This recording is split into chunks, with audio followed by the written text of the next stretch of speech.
And how many in each category? There are 5 categories of review.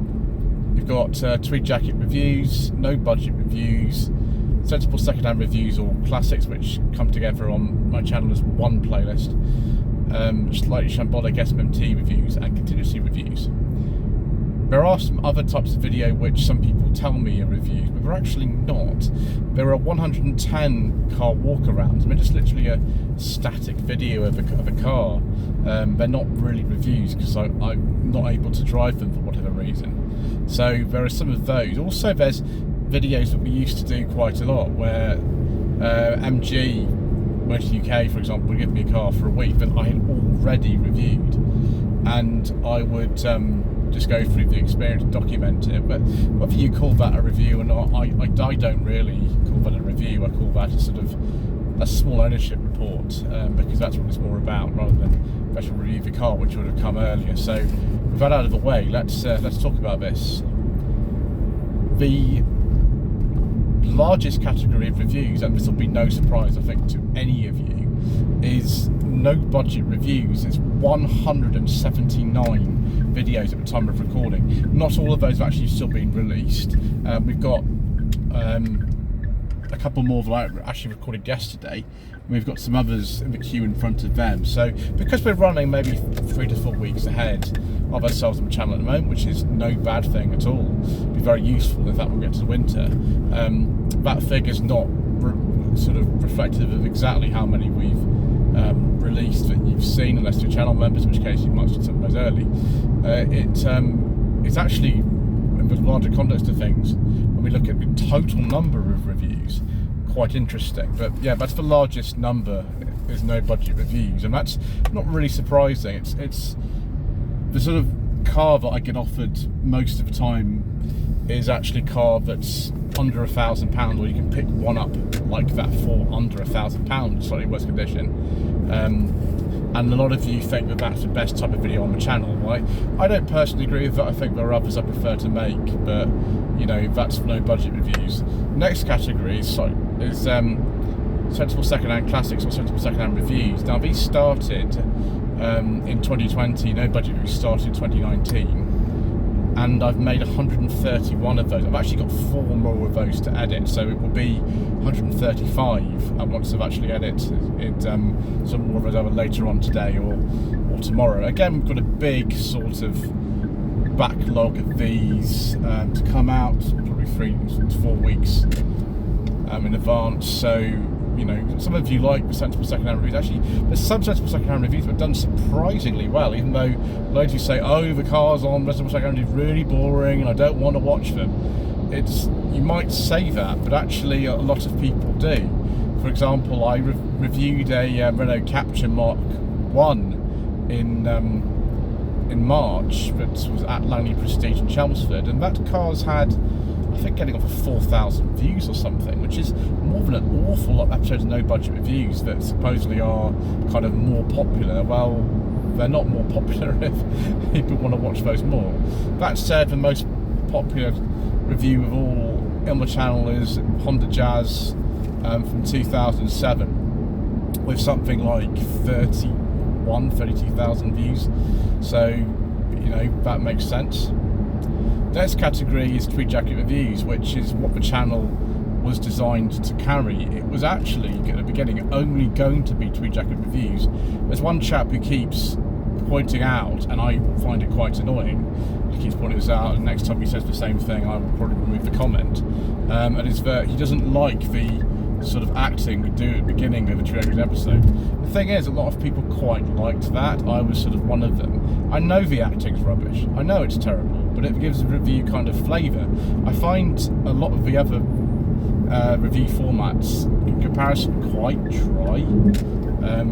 Tweed jacket reviews is full of kind of in jokes and silliness and actually proper editing and proper filming, and you know, that is what I would prefer to do. If you don't like the jokes, some of you clearly don't, then that's just too bad. Like, don't watch it.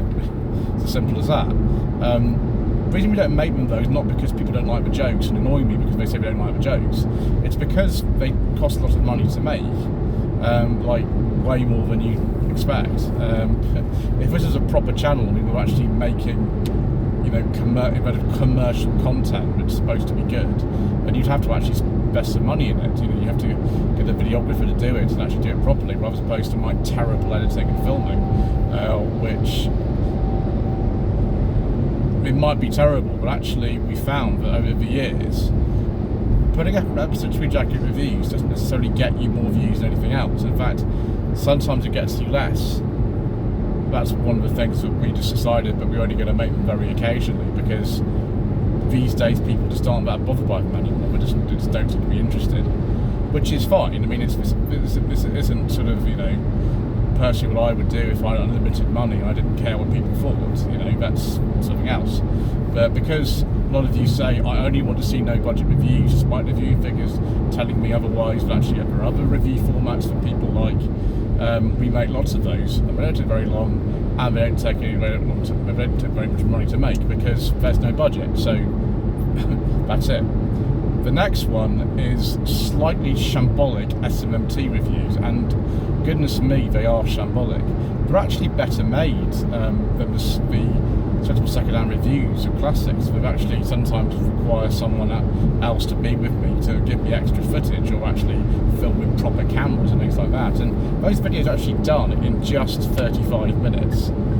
Some of the episodes I could do even quicker than that, but slightly shambolic SMMT review, we have like 2 cameras running at once sometimes, and so actually the results I'm quite happy with overall, because we've actually put some time and effort into them. So they're brand new cars, normally at the SMMT events, hence the name, and we'll be doing some more of those later this month.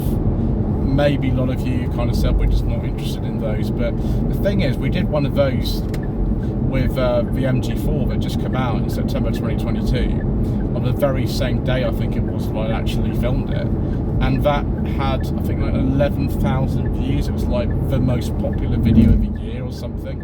So although you keep telling me you don't want to see brand new cars, the figures the channel suggests to me that you actually do, which is why, you know, you can't always rely upon opinion polls and things. The last review format that we can talk about is contingency reviews, and again, contingency reviews tend to be cars that are actually out of the price range of sensible second-hand reviews or classics, and most of them are very new cars. So at the time of recording this, today is going up the latest episode, which is a 2022 Honda Jazz, and because we've had a very successful Honda Jazz review for a long time, and I was offered this new model. It's not the newest one. There's a facelift that came in 2023. It's a pre-facelift one. And actually, 2 of the most successful videos again this year are a 2022 Renault Capture, which has had over 10,000 views, and a 2023 Dacia Jogger, brand new one, that's had like 6,000 views.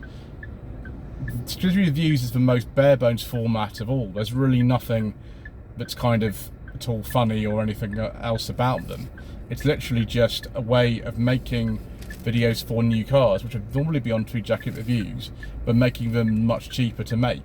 And from the figures that we've seen, actually there's no point in us making many reviews on Tweed Jacket again, because the contingency reviews do the same or better. So this is basically, you know, a way of doing these newer cars, these expensive cars, and some of them do well, as I've said, some of them don't. The Honda E, for example, that I did recently, hasn't done particularly well at all. I thought it might do, but it hasn't. It's just the way that sometimes it goes. But they do allow us to do these sort of almost brand new cars in a lot of ways without kind of having to hire somebody else to do it. And if you like them, then that's fine, because it means that we save money, lots of money. So in total, if I discount walk arounds, like 110 of those, and discount, you know, the weeks I had with these press cars that I was offered by MG Motor UK, which I haven't had for some time now actually, but it's 410 reviews in total, and of course the biggest one's no budget reviews, 179, and that's almost half of all the reviews are actually no budget reviews. So whether or not you think that's interesting, I don't know, but there are statistics and some of my opinions about actually what people perceive versus the reality of what's on the channel. In case you're interested, it's about the same number of videos on the Shambolic Shuffle playlist, over 400, but those are sort of many parts of a certain event. They're up to 22 parts of a certain event. So how many of those I've actually done, if you think it's just how many of those you did in one event, I don't know. I haven't got time to count. But anyway, thank you ever so much once again for watching. Please don't forget to subscribe to the channel, like this video in the comment below, and we shall see you again for more incredibly vague music.